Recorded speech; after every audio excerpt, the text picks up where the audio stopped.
warahmatullahi wabarakatuh. Alhamdulillahirabbil alamin. Wassalatu wassalamu ala asrafil anbiya'i wal mursalin wa ala alihi washabbihi ajma'in. Rabbi israh li sadri wa yassir li amri wahlul 'uqdatam min lisani yafqahu qawli, amma ba'du. Para hadirin jamaah salat subuh yang dimuliakan Allah Subhanahu wa taala. Pertama-tama senantiasa kita panjatkan puja dan puji syukur atas kehadirat Allah Subhanahu wa taala yang telah menurunkan rahmat Ramadan sebagai tanda kasih sayangnya kepada kita semuanya, yang dengan Ramadan ini Allah Subhanahu wa taala ingin menghapuskan segala dosa dan kesalahan yang pernah kita lakukan.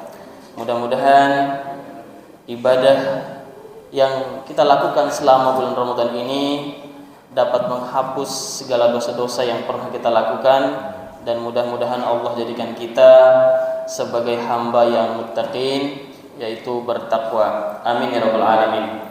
Salawat dan salam senantiasa kita kirimkan untuk junjungan kita Nabi besar Muhammad sallallahu alaihi wasallam, Nabi yang telah membawa kita dari gelapnya dunia jahiliyah menuju terangnya dunia keislaman sebagaimana yang sama-sama kita nikmati pada hari ini. Para hadirin dan hadirat yang dimuliakan Allah Subhanahu wa taala, pada kesempatan hari ini saya ingin bercerita tentang dua kisah manusia yang pernah Allah ciptakan ke bumi, yang dengan kesalahan yang sangat luar biasa, dengan kemaksiatan yang luar biasa, namun dengan sifat rahmatnya Allah Subhanahu wa taala, Allah maafkan mereka dan Allah Subhanahu wa taala perkenankan masuk dalam surganya. Kisah pertama yaitu kisah seorang perempuan, seorang pelacur yang profesinya memang itu. Pada suatu ketika dia berjalan di tengah terik matahari yang begitu panas, dia melihat seekor anjing yang sangat kehausan. Dan bahkan anjing itu hampir mati karena kehausan. Dia mencoba untuk minum, namun tidak bisa karena tingginya sumur. Dia tidak bisa mengambil air. Lalu kemudian seorang perempuan ini datang, membuka sepatunya, kemudian topinya, untuk memberikan minum si anjing ini hingga anjing ini tidak kehausan, lari tergirang-girang saking kenyangnya. Nah, asbab dari satu kebaikannya ini, maka Allah Subhanahu wa taala berkenan untuk menghapuskan segala dosa yang dilakukannya. Allah maafkan segala kesalahannya, dan kemudian perempuan ini diperkenankan masuk dalam surganya. Kemudian kisah kedua, seorang pemuda super nakal, pembunuh yang profesinya sebagai pembunuh, kalau sekarang pembunuh bayaran, yang pekerjaannya memang itu. Dia telah membunuh 99 orang. Nah, dengan itu kemudian pada suatu kesempatan dia sadar, lalu dia bertanya kepada orang-orang, siapakah orang yang paling alim atau paling paham agama di sini? Kemudian orang-orang menyampaikan, oh si fulan yang sangat alim. Kemudian dia mendatangi seorang rahib atau seorang ahli ibadah. Lalu dia bertanya, saya telah membunuh 99 orang. Apakah Allah berkenan menerima taubat saya? Kemudian seorang rahib itu menyatakan, dosa kamu amatlah besar, dan kamu telah menghilangkan hak-hak nyawa seseorang, maka kamu tidak akan diterima taubatnya. Kemudian seorang pembunuh ini kaget, lalu menghunuskan pedangnya dan juga membunuh seorang rahib ini, sehingga genaplah 100 orang yang dia bunuh. Kemudian selanjutnya dia bertanya lagi kepada orang-orang, siapakah yang paling alim di sini? Lalu orang-orang menunjukkan seorang ulama, seorang alim, orang ahli ilmu.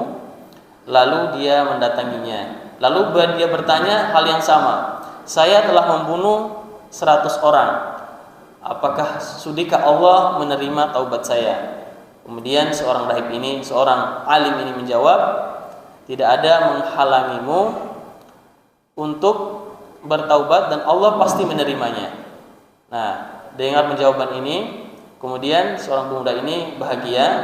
Lalu seorang alim ini memberikan pesan, kamu datangi sebuah kampung yang dimana di situ tuh orang beribadah kepada Allah Subhanahu Wa Taala, senantiasa menjalankan perintah Allah dan tinggalkan kampung halaman kamu sekarang ini, karena tempat yang kamu sekarang ini tempat yang tidak baik.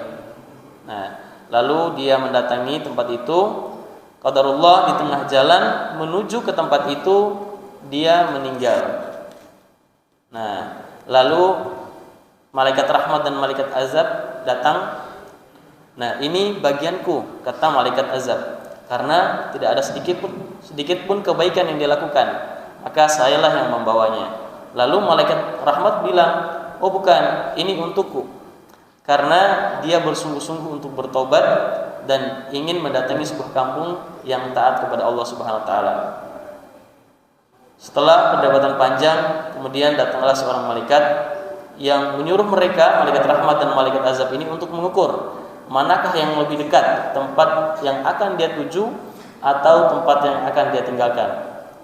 Lalu setelah diukur, ternyata dia lebih dekat ke tempat yang akan dituju.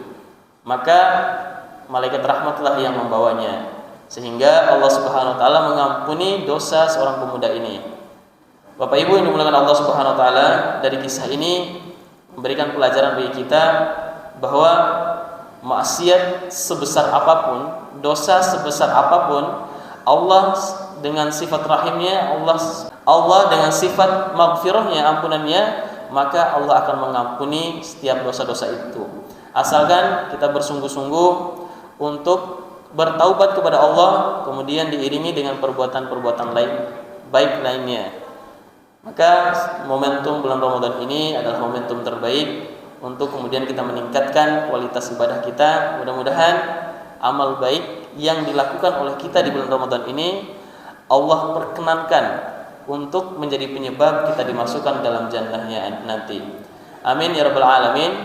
Demikian yang dapat kami sampaikan, mudah-mudahan ada manfaatnya.